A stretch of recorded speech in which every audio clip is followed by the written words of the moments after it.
Welcome to Our Girl Relationships. On this channel, we discuss day-to-day problems people face in their lives. Let's start with the video.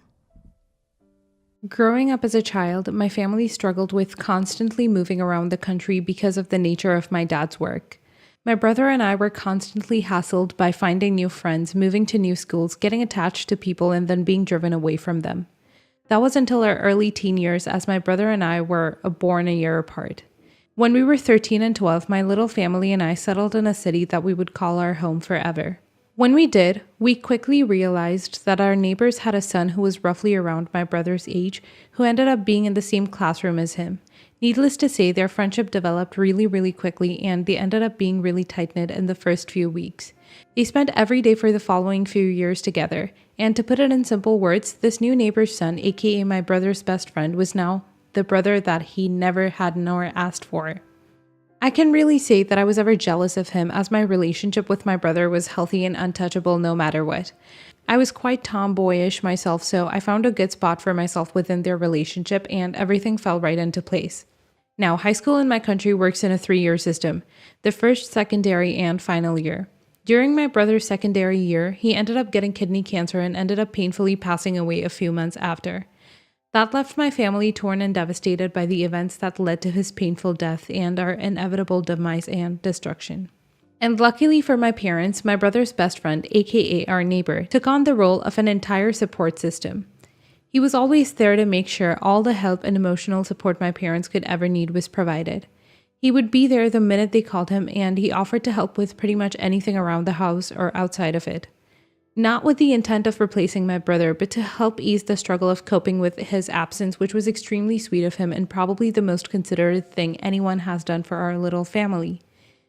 The year following that was the last year of high school for him, and the year everybody would be frantically running around trying to save up and get admitted into universities, as unis are extremely demanding and tedious to manage. Just before the summer began, my neighbor's son walked up to my parents and informed them that he had been admitted into one of the most demanding and prestigious universities in the country. The fact that he managed to get admitted was impressive in and of itself.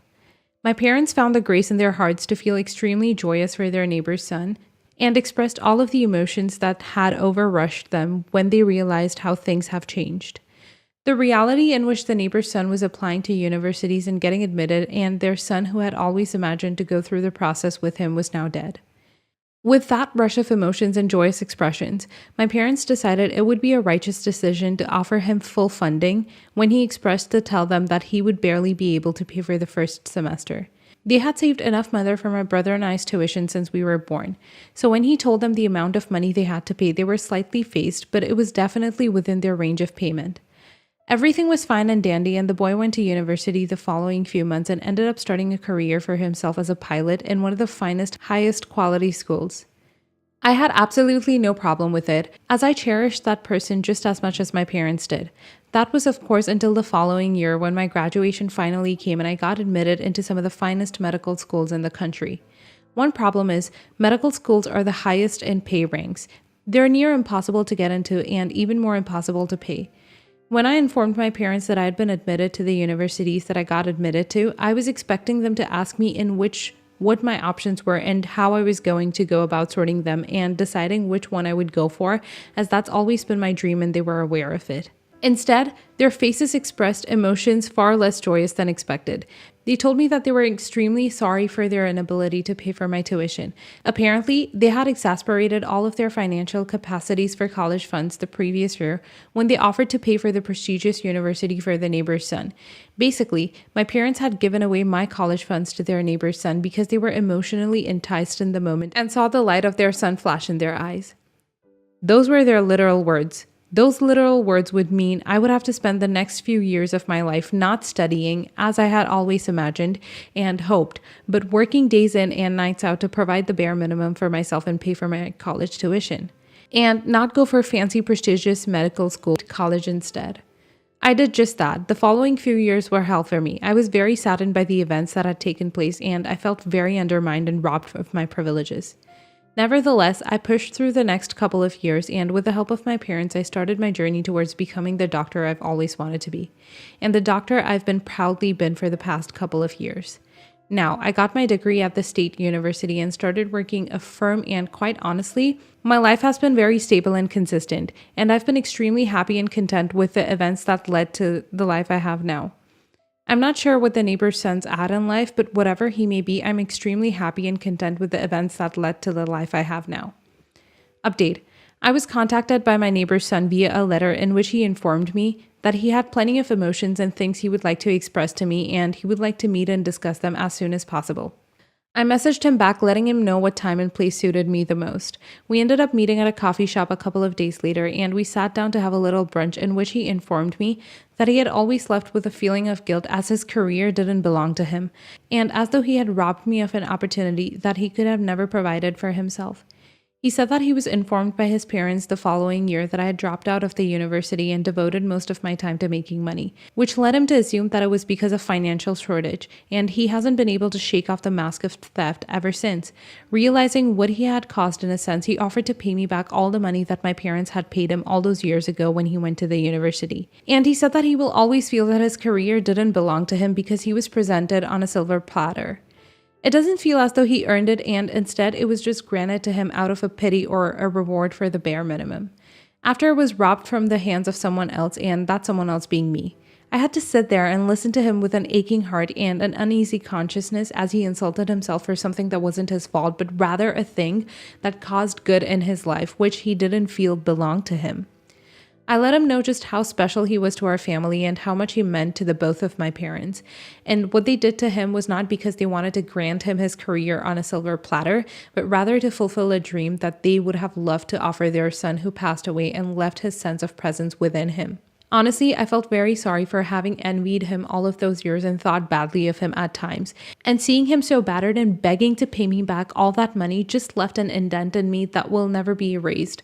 I'm moving on with my life with the belief that things happened for a reason.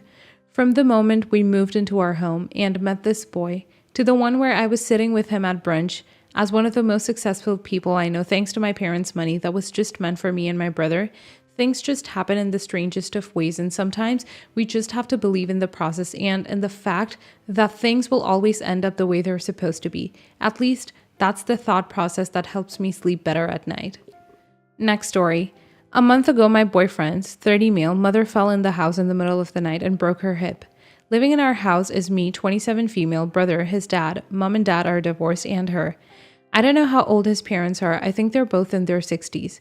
His mom and I have never had a good relationship. I think she's rude, manipulative, and verbally abusive. I've had plenty of issues with her.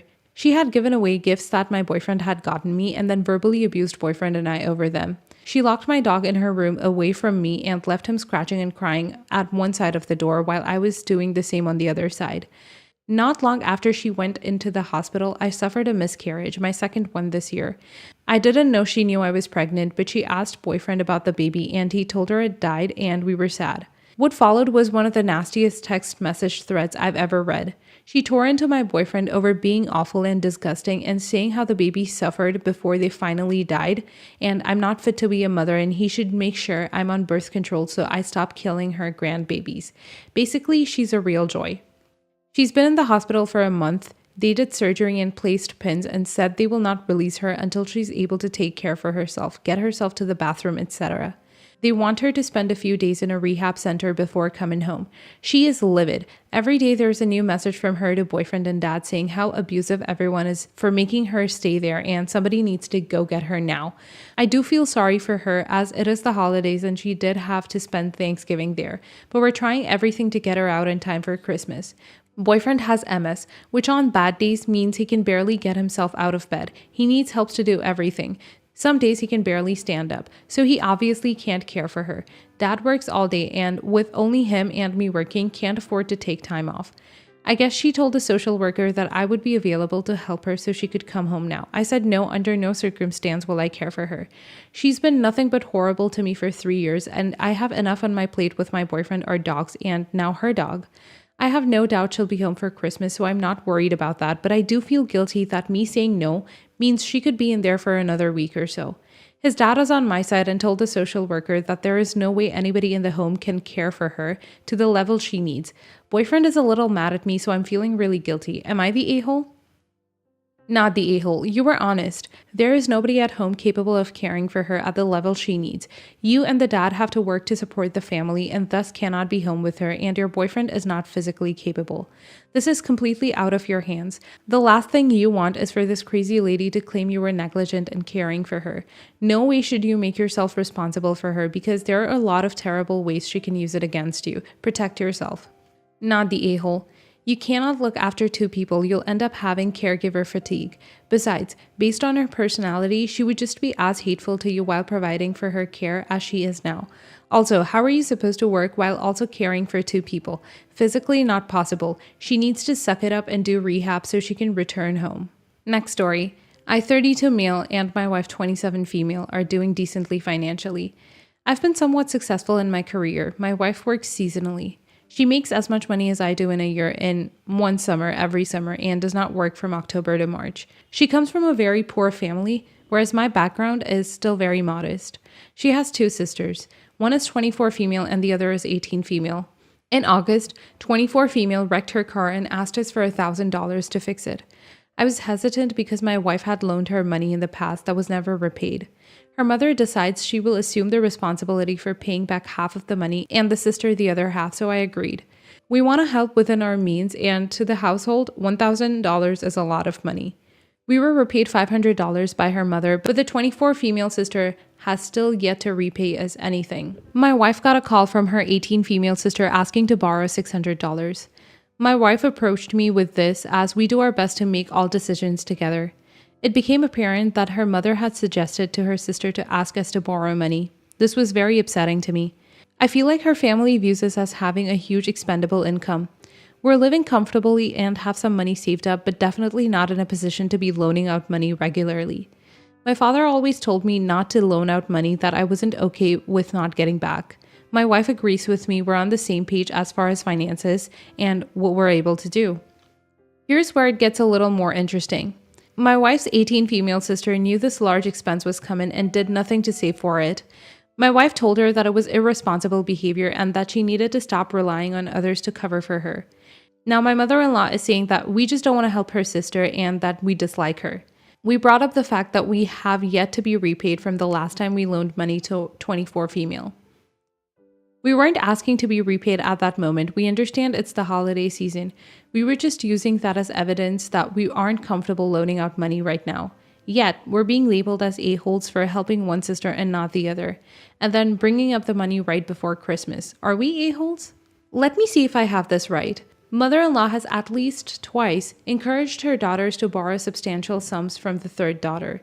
In the most recent case, when the oldest daughter pointed out that the youngest daughter was being financially irresponsible, mother-in-law immediately went on the attack, accused you and oldest daughter of playing favorites, and chastised you for pointing out the middle daughter hasn't repaid her portion of an even larger loan.